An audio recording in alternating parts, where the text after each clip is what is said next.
interested in perpetuating slavery as the white power structure was 100 years ago. Only now they use modern methods of doing so. And realizing that the black people in this country are waking up and becoming filled with a desire to be looked upon as men and as human beings. The white power structure, to slow down that struggle for freedom and human dignity, uses tricks. 100 years ago they could do it with chains.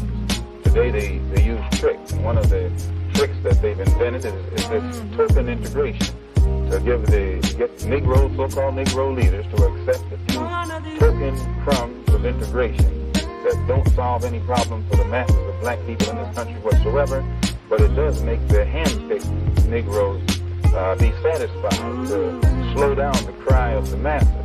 And a good example of that is, as soon as the spirit of rebellion or revolution began to spread among the masses of black people in this country, and they began to take an active part, and they showed that they weren't confined to this nonviolent approach, then the government or the power structure began to sit up and take notice and Uhuru Nakaribu and Dugu Nadada. Freedom and welcome, brothers and sisters. I'm Ikemba Ojore, and I represent We Charge Colonialism and the Claim Malcolm X Day Committee, also known as CMXD. As we approach the 100th anniversary of the birth of the Honorable Malcolm X in 2025, we are gearing up for the 10th annual Malcolm X Day Festival in Philadelphia. Get ready for an immersive experience as we delve into Malcolm X's life, his powerful impact, and the legacy he left behind. In the lead up to the festival, we'll be sharing thought-provoking commentary, stirring speeches, poignant letters, insightful writings, and engaging programs focused on the life of the great Malcolm X.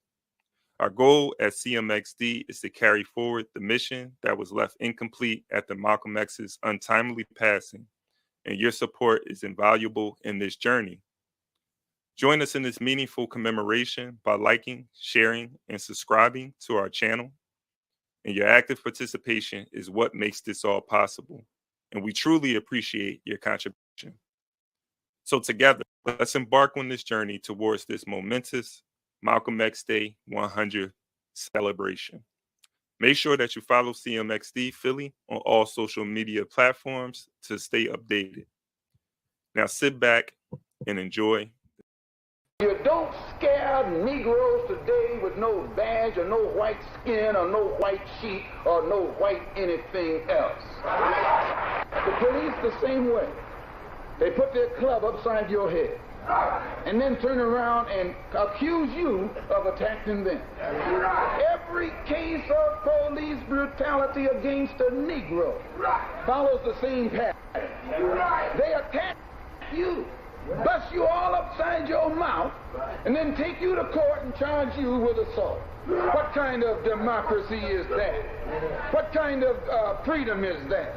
What kind of social or political system is it when a black man has no voice in court, has nothing on his side other than what the white man chooses to give him? My brothers and sisters, we have to put a stop to this, and it will never be stopped until we stop it ourselves. They attack the victim, and then the criminal who attacked the victim accuses the victim of attacking him. This is American justice. This is American democracy.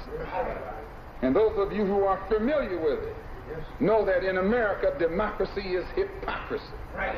Now, if I'm wrong, put me in jail. But if you can't prove that a democracy is not hypocrisy, then don't put your hands on me. Democracy is hypocrisy. If democracy means freedom, why aren't our people free? If democracy means justice, why don't we have justice? If democracy means equality, why don't we have equality? Who are you? You don't know. Don't tell me Negro, that's nothing. What were you before the white man named you a Negro? And where were you? And what did you have? What was yours? What language did you speak then? What was your name? It couldn't have been Smith or Jones or Bunch or Powell. That wasn't your name. They don't have those kind of names where you and I came from. No, what was your name? And why don't you now know what your name was then? Where did it go? Where did you lose it? Who took it? And how did he take it? What tongue did you speak? How did the man take your tongue? Where is your history? How did the man wipe out your history? What did the man do to make you as dumb as you are right now? 20 million black people in this country have been like boys in the white man's house. He even calls us boys. Don't care how big you get, he calls you boy. You can be a professor. To him, you're just another boy. I heard him calling Ralph Bunch. Why, he's a good old boy. And if we can't do it, we should hush our mouth. If you can't do for yourself what the white man is doing for himself, don't say you're equal with the white man. If you can't set up a factory like he sets up a factory, don't talk that old equality talk.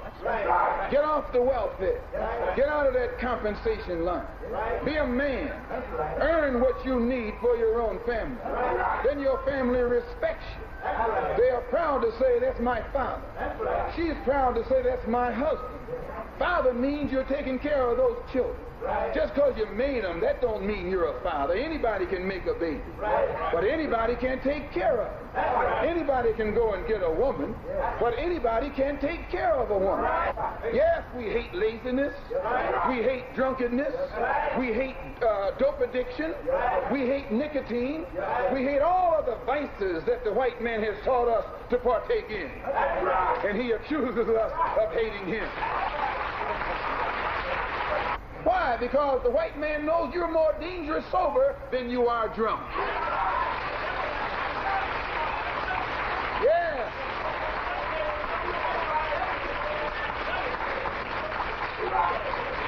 You are more dangerous sober than you are drunk. He's not worrying about no dancing, singing, clowning Negro. He's worried about you when you stop dancing, when you stop singing, when you stop clowning and start thinking. Then he gets worried. And you... Hey, peace to the family. That was a powerful message given by the great, the honorable, late Malcolm X, El Haj Malik, El Shabazz. And I appreciate you all tapping into this podcast, this reaction to Malcolm X's speech, and make sure that you share this with your children. I mean, like, subscribe, share with your network, but make sure the youth get on here and learn about Malcolm X. You know, I wish I grew up listening to the speeches of Malcolm X at a very young age, because the transformation that I made in my life may have happened a lot earlier. But I want to get into this particular these clips. These were different clips of Malcolm X speaking on issues of police brutality, politics, and identity. Those were the themes that really stood out to me the most in this clip. In light of the brutal execution of Sonia Massey, police brutality is really something that the Black community has always had to deal with. And Malcolm making this speech, perhaps in the early 60s, shows the relevancy of what he's saying then to now, as we continue to face police brutality and murder by the hands of police. And you know, Malcolm made a great point as far as the police sort of instigating the response of Black people, whether they resist. There's moments where we're not even resisting, and the police will report it as the person resisting arrest, right? And thank God for cameras. The cameras haven't been able to, I think, curb the violence or stop the violence that has been perpetrated by the police on the Black community. But we've been able to bring some of these corrupt police officers to justice as a result of the footage that we're able to acquire during these interactions. And so Sonia Massey, it was reported that she killed herself, that it was a suicide. And lucky we had the footage, because the officer in the department may have tried to run with that narrative. Even if they knew that wasn't the case, if there was no evidence, they would have supported their own. You know, they're the biggest gang in the city, you know, and they look out for their own. They're silent when it comes to justice to those who have been attacked and brutalized by the police, unfortunately. So I thought that was powerful. You know, we look at what happened with Elijah McClain, George Floyd, and so many others who were murdered by the police, and the justification for the actions that were taken by the police is that these people were resisting arrest. And so I think, you know, Malcolm makes a great point. In order for us to like really stop this, is that we're going to have to take control of the security and defense of our communities and our people. That's the bottom line. We haven't been able to do that because we have let a foreign power, and it's a history. We don't even look at it as a foreign power, but it is a foreign power that's dominating our communities. And when you think about it, they take the state, the ruling class has taken the power from the Black community to be able to enforce their own laws, enforce their own justice. Even in the household, even within the household, the children are now protected or defended by the state, where the parent can't even come in and discipline their child how they see fit. Now, I understand, you know, acts of child abuse, that needs to be something that needs to be addressed, right? But we have to address that. But we have completely given the power to protect and defend our children to the state, the control over our children's welfare to the state. Our community, the children are running wild and they're causing chaos in the community, and we aren't disciplining them. This is because we gave the power to discipline and to control our community to someone else. And so, you know, I thought that was a powerful point. Malcolm talked about identity as well. I thought that was powerful because our identity has been stripped from us as a result of colonialism and slavery and the indoctrination that took place, where Africans begin to think that assimilation and integration was the answer to their woes. No, the answer to their woes was the destruction of slavery and of colonialism, and to be able to have the right to self-determination, not to separate yourself from your culture and your traditions and your identity, right? So adopting another man's political and economic system, adopting another man's religion, adopting another man's theoretical framework, adopting another man's language. You know, these things were to the detriment of Africans en masse, because though a minority was able to adopt or assimilate into mainstream European culture as a result of their proximity to whiteness, they now begin to look at the masses of African people who were victims of colonialism and slavery, look at them as the problem. and not the system itself. And in order for them to solve their problem, they have to adjust to society. And this has always been a problem in the Black community, and this is why we're still in the position that we are in today as Black people all over the world.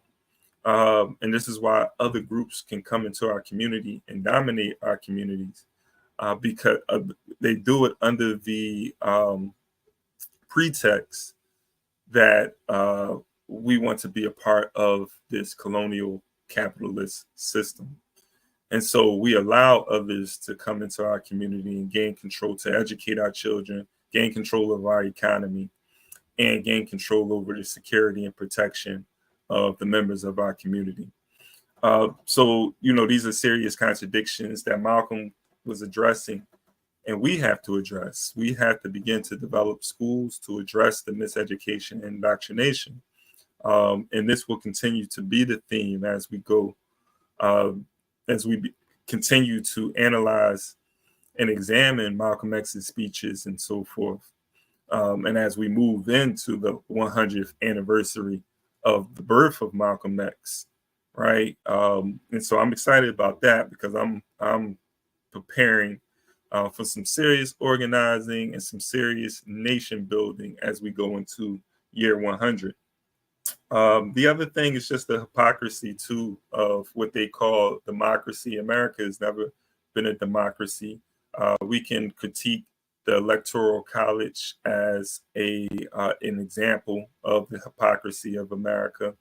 But I think we can also just look at the continuing stripping of the rights of Black people in this country. How there's one set of rules for other groups and another set of rules when it comes to the Black community.